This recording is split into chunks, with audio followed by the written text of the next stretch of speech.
ونصلي ونسلم على رسوله الكريم أما بعد فأعوذ بالله من الشيطان الرجيم بسم الله الرحمن الرحيم عباد الرحمن الذين يمشون على الأرض هونا وإذا خاطبهم الجاهلون قالوا سلاما صدق الله مولانا العظيم وبلغنا رسوله النبي الكريم الأمين ونحن على ذلك لمن الشاهدين والشاكرين والحمد لله رب العالمين إن الله وملائكته يصلون على النبي يا أيها الذين آمنوا صلوا عليه وسلموا تسليما الصلاة والسلام عليك يا سيدي يا رسول الله وعلى آلك وصحابك يا حبيب الله. معزز سامعین، آج ہم سورہ شعراء، سورہ نمل، سورہ قصص اور سورہ فرقان کے حوالے سے گفتگو کریں گے. یہ مکی صورتیں ہیں، ان کے مضامین بڑے اہم ہیں، اور چونکہ مکی صورتوں کی خصوصیت یہ ہے کہ یہ مختصر اور جامع ہوتی ہیں. تو سب سے پہلے سورہ شعراء ہے، اس میں 227 آیات اور 11 رکوع ہیں. شعراء اس لیے رکھا گیا کہ چونکہ کفار اور مشرکین کا یہ عقیدہ تھا کہ محمد صلی اللہ علیہ وسلم شاعروں سے متاثر ہیں اور یہ شعر گوئی کرتے ہیں. قرآن کا ایک ردم ہے، کلام میں ایک ردم پایا جاتا ہے، تو ان کو یہ وہم تھا کہ یہ شاعری ہے. تو رب کائنات نے فرمایا وَالشُّعَرَاءُ يَتَّبِعُهُمُ الْغَاوُونَ کہ شاعروں کی پیروی گمراہ لوگ کرتے ہیں. اور نبی اکرم صلی اللہ علیہ وسلم تو ہدایت اور نور لے کر آئے ہیں، روشنی لے کر آئے ہیں، اور تم کیا ذہن میں خیال رکھتے ہو، کیسی تمہاری سوچ ہے. اس سورہ مبارکہ میں احساس ذمہ داری لوگوں کو بیان کیا گیا کہ احساس ذمہ داری کا خیال رکھیں، اور مخالفین کا جو رویہ تھا اسلام کے لیے اس کو بیان کیا گیا ہے. اس میں بھی متعدد انبیاء کی قصص بیان ہوئے. قصص بہت مختصر ہوتے ہیں، کوئی واقعہ ایک بار بیان کر دیا، کوئی ایک بار. تو اس سے مراد یہ ہوتی ہے کہ جب نبی کی وسلم کو تکلیفیں پہنچاتے تھے نا، تو اللہ پاک پھر ڈھارس بتاتا میرے محبوب گھبرانے کی ضرورت نہیں ہے. آپ سے پہلے بھی انبیاء کے ساتھ یہ ہوا ہے. کبھی حضرت موسیٰ علیہ السلام، کبھی حضرت ابراہیم علیہ السلام، کبھی حضرت نوح علیہ السلام، حضرت ہود علیہ السلام، حضرت صالح علیہ السلام، حضرت لوط علیہ السلام، حضرت شعیب علیہ السلام کی اقوام نے بھی ان کے ساتھ اچھا سلوک نہ کیا، ظلم و جبر کرتے رہے، زیادتیاں کرتے رہے. جب وہ دین کی تبلیغ کرتے تو مارنے کے در پہ ہو جاتے، قتل کی دھمکیاں دیتے اور کہتے کہ ہم تمہیں سنسار کر دیں گے. تو رب کائنات نے انہیں عزت اور شان کے ساتھ رکھا، اور مارنے والے تباہ و برباد ہو گئے، لیکن اللہ نے انبیاء کی حفاظت کی ہے. تو فرمایا کہ آپ کو گھبرانے کی ضرورت نہیں، یہی کفار میں تو نابود ہوں گے. اس کے بعد آتی سورہ نمل. یہ مکی صورت ہے، اس میں 93 آیات اور 7 رکوع ہیں. اس کی وجہ تسمیہ ہے. نمل ایک چونٹی کو کہتے ہیں، اور اس صورت میں چونٹی کا ذکر آیا ہے. ایک دن حضرت سلیمان علیہ السلام اپنے لشکر کو لے کر جا رہے تھے. لشکر میں جنات بھی ہوتے، انسان بھی ہوتے، چرند پرند بھی ہوتے تھے. سارے کا سارا لشکر جب نکلتا تھا تو جا رہے تھے، ایک میدان میں تھے. تو ایک چونٹی نے اپنے ساتھیوں کو، جو آپ کے ہمراہ تھی، چونٹی ہمراہ تھی، ان سے کہتی ہے چونٹیوں اپنے اپنے بلوں میں گھس جاؤ، سلیمان کا لشکر آ رہا ہے. اور جب لشکر آتے ہیں نا تو انہیں نہیں پتا ہوتا تم جیسی معصوم مخلوق کے ساتھ کیا ہوگا. اس لیے چونٹیوں اپنے بلوں میں گھس جاؤ. کئی میل کی دوری پر حضرت سلیمان علیہ السلام اس کی آواز کو سن لیتے اور مسکراتے اور رب کا شکر ادا کرتے کہ مولا تیرا شکر ہے تو نے مجھے یہ نعمت عطا کی ہے کہ میں جانوروں کی بولیاں بھی سمجھتا ہوں، میں جنات کو بھی دیکھتا ہوں، میں چرند و پرند کی بھی زبانیں سمجھتا ہوں۔ تو آپ نے اللہ کا وہاں شکر ادا کیا۔ اس میں بھی دوسرا واقعہ ہے حضرت سلیمان علیہ السلام کا ہی کہ ایک دن ہدہد جو ہے وہ کال ہوتی تھی، شام کو سارے پرند جمع ہوتے تھے، میٹنگ ہوتی تھی، تو دیکھا ہدہد نہیں ہے۔ تو حضرت سلیمان علیہ السلام نے فرمایا ہدہد کدھر چلا گیا بھائی، اس کی یہاں موجودگی نہیں پائی جا رہی ہے۔ تو کافی دیر کے بعد آیا تو پوچھا کدھر تھے؟ اس نے کہا میں ایک وادی میں گیا تھا جہاں اللہ کے علاوہ کسی اور کی پوجا ہوتی ہے۔ کہا بتاؤ پوری ڈیٹیل میں۔ اس نے کہا وہاں کے لوگ سورج اور چاند ستاروں کی پوجا کرتے ہیں، وہاں کی حکمران ایک ملکہ ہے۔ حضرت سلیمان علیہ السلام نے اس کے نام خط لکھا کہ آ جاؤ تابعدار ہو کے ورنہ مارے جاؤ۔ تو جب خط اس کو ملا تو وہ پریشان ہوئی اور اپنے حواریوں کو بلایا۔ تو انہوں نے کہا جی جو آپ حکم کریں گی ہم تابعدار ہیں۔ تو ملکہ نے کہا جب ظالم بادشاہ آتے ہیں تو پھر کک نہیں چھوڑتے، وادیاں تباہ کر دیتے ہیں، عزت داروں کو ذلیل کر دیتے ہیں، تو چلو ان کو آزما دیتے ہیں۔ اس نے کچھ تحائف بھیجے۔ حضرت سلیمان علیہ السلام کے پاس تحائف گئے تو آپ نے تحائف واپس کر دیا اور فرمایا ہمیں تحائف کی ضرورت نہیں، اللہ نے ہمیں اتنا دے رکھا ہے کہ تم ان سے کہیں زیادہ۔ تو پھر اس نے کہا کہ چلو ہم خود دیکھ لیتے ہیں۔ وہ وہاں سے چلی تو حضرت سلیمان علیہ السلام کو خبر ہو گئی۔ آپ نے فرمایا میرے حواریوں، میری محفل میں بیٹھنے والوں، آج ملکہ بلقیس کا تخت کون لائے گا؟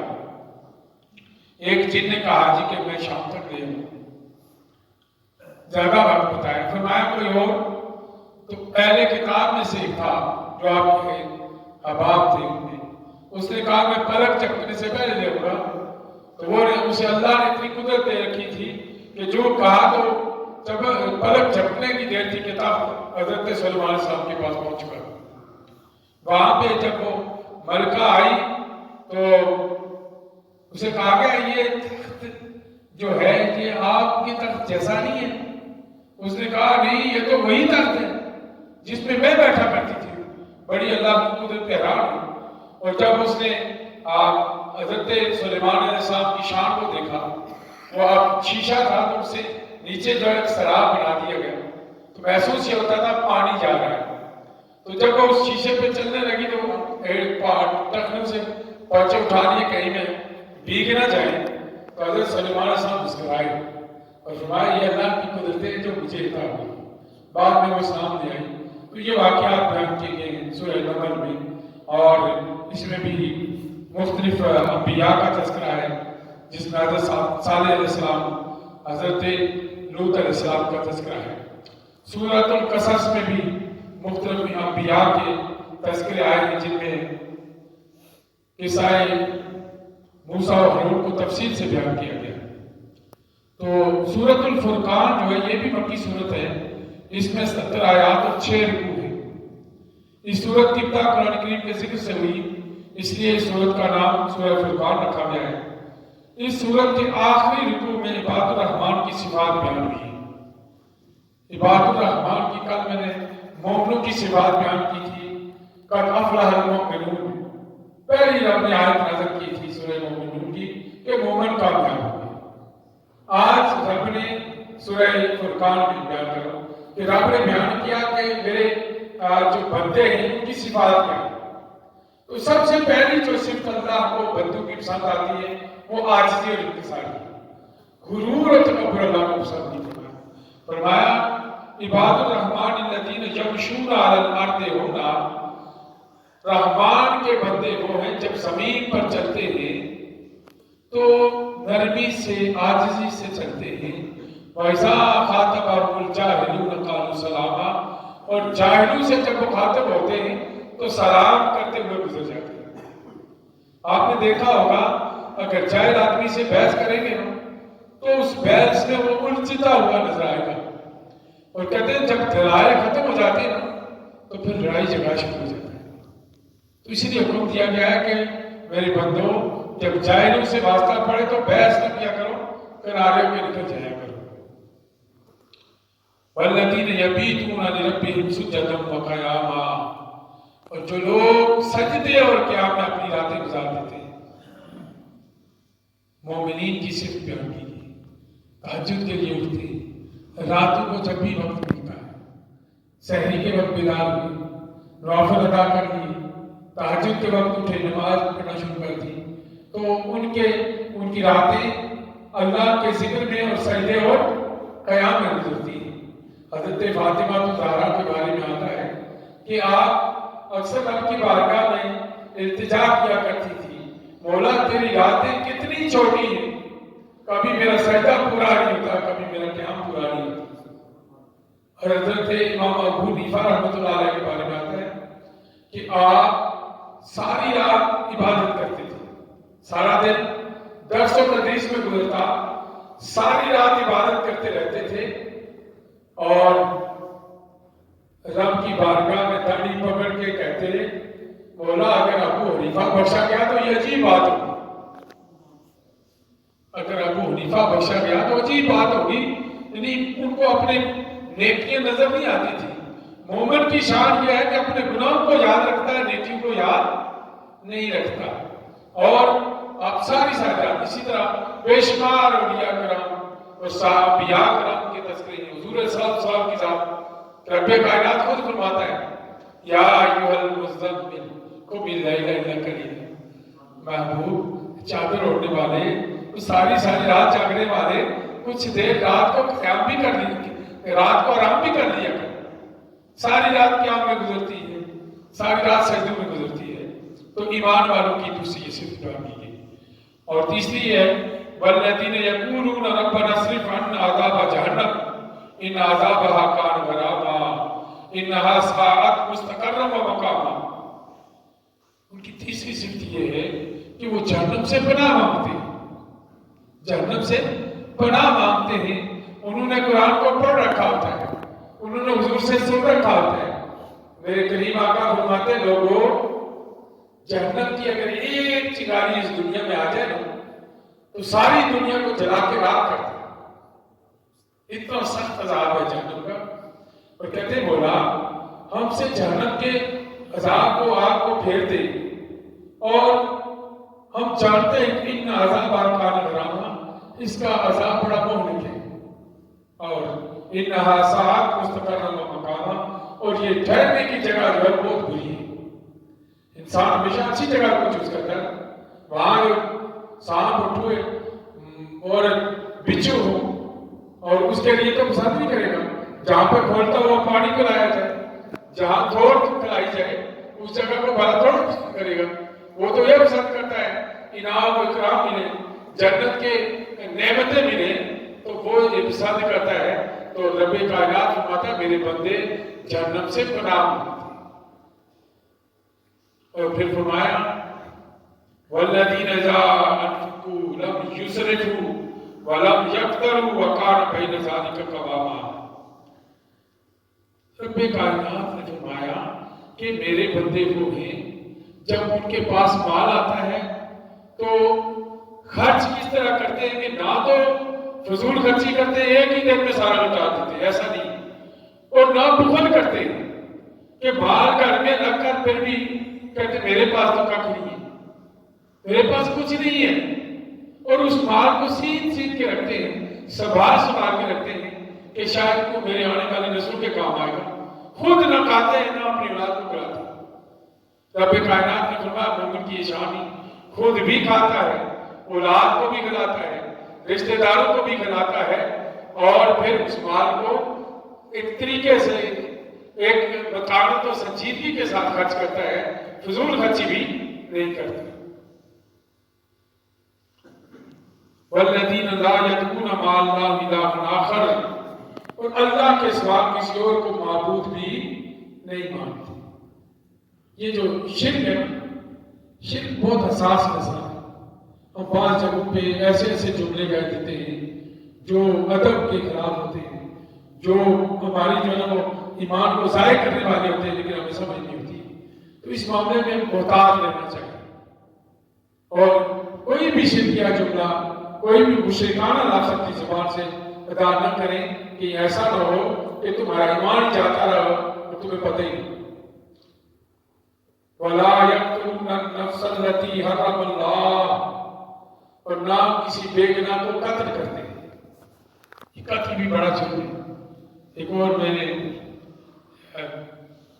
اسی درس میں کہا تھا، پچھلی آیات میں آیا تھا کہ جس نے کسی ایک شخص کو قتل کیا گویا پوری انسانیت کو قتل کیا، اس لیے قتل بڑا جرم ہے اور اس کی سزا جہنم ہے، اس کی سزا ہے جہنم ہے۔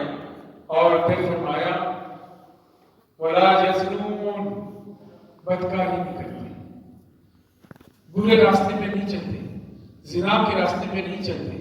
حضور علیہ السلام نے فرمایا زنا ایک قرض ہے جو دنیا میں ادا کیا جاتا ہے، زانی کے ماں سے، بیٹی سے، بہن سے یا پھر بیوی سے ادا کیا جاتا ہے۔ تو اس لیے اس ایسی برائی سے بچے جہاں پہ آپ کو شرمندہ ہونا پڑے۔ تو رب کائنات نے فرمایا وہ بدکاری بھی نہیں کرتے۔ اور من یفعل ذلک یلقى اثاما، اور جو کوئی ایسا کرے گا تو اس کا نامہ اعمال میں سخت بڑے گناہ لکھ جائیں گے، بڑا گناہ ہے۔ یضاعف لہ العذاب یوم القیامہ، اور قیامت کے دن اس کے عذاب کو بڑھا دیا جائے گا، اور یخلد فیہا مہانا، اور ہمیشہ اس میں ذلیل ہوتا رہے گا۔ یہ ذلت و رسوائی کا کام ہے۔ الا من تاب وآمن وعمل صالحا، مگر یہ کہ کوئی توبہ کر لے۔ حضرت مائی رابعہ بصری سے کسی نے پوچھا کہ جب کوئی توبہ کرتا ہے تو اللہ معاف کر دیتا ہے؟ آپ مسکرائیں اور فرمایا اللہ جب بھی معاف کرنے کی نیت کر لیتا ہے نا، اللہ جب معاف کرنا چاہتا ہے تبھی توبہ کی توفیق دیتا ہے۔ جب معاف کرنا چاہتا ہے تبھی توبہ کی توفیق دیتا ہے، اور جب توبہ کی توفیق ہو دیتا ہے تو پھر ڈیفینیٹلی معاف ہو جاتا ہے۔ الا من تاب، مگر یہ کہ جو توبہ کر لے اس کی توفیق مل جائے اسے، یہ اس کا کرم ہے۔ وآمنا، پھر ایمان پکے دل سے سچا ایمان لائے، وعمل صالحا، اور اس کے بعد نیکی کا کام کرے، برائی کی طرف متوجہ، اس گناہ کی طرف پھر منہ پھیر کے بھی نہ دیکھے۔ فَأُولَٰئِكَ يُبَدِّلُ اللَّهُ سَيِّئَاتِهِمْ حَسَنَاتٍ، تو ایسے لوگوں کی برائیوں کو نیکیوں میں بدل دیا جائے۔ آپ نے اکثر اولیاء کرام کے واقعہ سنے جس میں حضرت بشر حافی بھی ہیں اور بھی بڑے بڑے اولیاء کرام اس دنیا میں گزرے ہیں، جن کا پہلا جو ابتدائی جوانی تھی وہ گناہوں میں لت پت رہی، لیکن جب انہوں نے توبہ کی تو پھر ایسی توبہ کی کہ لوٹ کے پھر اس طرح گئے نہیں، تو رب نے ان کی برائیوں کو بھی نیکیوں میں بدل دی۔ رب وعدہ کرتا ہے نا کہ جو کوئی توبہ کرتا ہے اس کی برائیوں کو آپ نیکیوں میں بدل دیتے ہیں۔ وَقَانَ اللَّهُ غَفُورًا رَحِيمًا، اور بے شک اللہ بخشنے والا اور مہربان ہے۔ مَن تَابَ وَعَمِلَ صَالِحًا، جس نے توبہ کی اور عمل صالح کیا، فَإِنَّهُ يَتُوبُ، تو اس کی توبہ قبول کر دی جاتی ہے۔ إِلَى اللَّهِ مَتَابًا، اور اس نے حق ادا کر دیا توبہ۔ ایسا ہی ہے کہ اس نے صحیح معلوم میں توبہ کر دی۔ وَالَّذِينَ لَا يَشْهَدُونَ الزُّورَ، اور جو جھوٹ پہ جمع نہیں ہوتے، جھوٹی گواہیاں نہیں دیتے، جھوٹوں کے ساتھ کھڑے نہیں ہوتے، جھوٹے فیصلے نہیں کرتے، اور جھوٹوں کے ساتھ ان کا کوئی تعلق نہیں ہوتا، نہ خود جھوٹ بولتے ہیں نہ جھوٹوں کے ساتھ تعلق ہوتا ہے۔ فرمایا ایسا بھی نہیں کرتے۔ وَإِذَا مَرُّوا بِاللَّغْوِ مَرُّوا كِرَامًا، اور جب برائی اور بے حیائی کو دیکھتے ہیں وہاں سے باعزت طریقے سے گزر جاتے ہیں۔ پہلی بات یہ ہے کہ وہ روکنے کی کوشش کرتے ہیں۔ حضور نے فرمایا نا کہ جب برائی کو دیکھتے ہو تو ہاتھ سے روکو، ہاتھ سے نہیں روک سکتے زبان سے روکو، اور زبان سے بھی نہیں روک سکتے دل سے برا جانو، یہ ایمان کی کمزور تھی نشانی۔ تو اگر دل سے برا بھی نہیں جانتا، کہتا جو مرضی کر لو، تو پھر اس کا انجام بھی انہی کے ساتھ ہوگا، کیونکہ برائی تو اس کو نظر ہی نہیں آتی۔ اچھائی اور برائی میں جس کو فرق نظر نہیں آتا اس کا ایمان کیا ہے؟ اور فرمایا والذین اذا ذکروا بآیات ربہم، جب ان کے سامنے اللہ کی آیتیں پڑھی جاتی ہیں لم یخروا علیہا صما وعمیانا، پھر اندھے اور بہرے ہو کر گر نہیں پڑتے ہوتے۔ ہمارا کیا حال ہے؟ جب قرآن پڑھتے سمجھ نہیں آتی، ادب کرتے ہیں، عزت کرتے ہیں قرآن کی، لیکن سمجھ نہیں آتی کیا پڑھیں۔ تو مومن کی شان یہ ہے کہ جو اس کے پاس قرآن پڑھا جاتا ہے وہ سمجھنے کی کوشش کرتا ہے، جب سمجھ جاتا ہے تو پھر اس پہ عمل کرنے کی کوشش کرتا ہے۔ اور جب قرآن کی آیات پڑھی جاتی ہے نا عربوں میں، آپ دیکھیں گے تو جب عذاب کی آیات آتی ہے تو رونا شروع کر دیتے ہیں۔ تو وہ کیفیت تو بنا لیا کریں اور کوشش کریں قرآن کو سمجھنے کی۔ ساری زندگی گزر جاتی ہے دنیا کے علوم پڑھتے ہوئے، لیکن کبھی قرآن کو پڑھنے کا موقع نہیں ملتا۔ اکثر لوگ ایسے، کوئی 2-4 لوگ ہوں گے یا کوئی 150 ہوں گے جو قرآن کو ترجمے کے ساتھ پڑھتے ہوں گے، سمجھتے ہیں، باقی ٹھیک ہے تلاوت کے طور پہ پڑھتے، ثواب مل جاتا ہے، بڑا اجر ہے، ایک کے بدلے 10 نیکیاں، اور رمضان المبارک میں تو 700 نیکیوں سے اس سے بھی کہیں بڑا اجر ہے۔ اور قرآن کا سننا فرض ہے، جو لوگ تراویح میں قرآن سنتے ہیں ان کا اجر تو اور بڑا ہے، لیکن اس کو سمجھنا بھی ضروری ہے، یہ ہماری ہدایت اور رہنمائی کے لیے اترا ہے۔ فرمایا پھر اندھے اور بہرے ہو کے گرتے نہیں ہیں، اللہ کی آیتوں سے نصیحت پکڑتے ہیں۔ والذین یقولون، اور جو کہتے ہیں ربنا ہب لنا، اے ہمارے رب ہمیں بخش دے۔ ہم سے دعائیں کیا کرتے ہیں؟ مولا ہمیں بخش دے، من ازواجنا و ذریاتنا قرۃ اعین، اور ہماری جو اولاد ہے اور ہماری جو بیویاں ہیں انہیں ہماری آنکھوں کی ٹھنڈک بنا دے۔ کیا بنا دے؟ ٹھنڈک بنا دے، سکون آ جائے گا ہمارے گھروں میں۔ گھروں میں اکثر لڑائی جھگڑے بے سکونی رہتی ہے، لیکن جو یہ دعا مانگتا ہے انشاءاللہ اس کے گھر میں بے سکونی نہیں آئے گی۔ خود قرآن نے دعا سکھائی ہے، وَجَعَلْنَا لِلْمُتَّقِينَ إِمَامًا، اور پروردگار ہمیں مومنوں کا امام بنا دے، متقین کا امام بنا۔ اور پھر وہ یہ جو جماعت کروانا ہے، جماعت کے ساتھ نماز پڑھنا صحابہ کی سنت ہے، اور جماعت کروانا میرے آقا کی سنت ہے۔ جب کبھی اللہ پاک آپ کو توفیق دے، 2 کی نماز ایک سے بہتر ہے، 3 کی نماز 2 سے بہتر ہے، 4 کی نماز 3 سے بہتر ہے۔ جہاں بھی کہیں مسلمان کٹھے ہو جائیں کوشش کیا کریں باجماعت ادا کریں۔ ایک تو تمہارے دلوں کے اندر سے تکبر جاتا رہے گا، دوسرے کو نہ ماننے والی بات جاتی رہے گی، اور دوسرا یہ ہے کہ ستائش کو ثواب بھی ملے گا اور ایک اجر بھی ملتا رہے گا، اور ایک ثواب اور اطاعت کی کیفیت بھی جاری رہے گی۔ اس لیے یہ بھی ہمیں علم ہونا چاہیے کہ ہم مسلمان ہیں، نماز خود بھی کیسے پڑھنی ہے، پڑھانی بھی کیسے۔ اور آپ نے اتنی ساری کاوش کرنے کے بعد ملے گا کیا؟ اتنی نیکیاں کر لی، ہر عمل جو قرآن کے مطابق تھا کر لیا، تو کیا ملے گا؟ رب کائنات فرماتا اولئک یجزون الغرفہ بما صبروا، اس صبر پہ ان کے لیے بالا خانے ہیں جنت میں، جنت میں محلات ہیں، وَيُلَقُّونَ فِيهَا تَحِيَّةً وَسَلَامًا، اور ان کا استقبال سلام اور خیر سے کیا جائے گا۔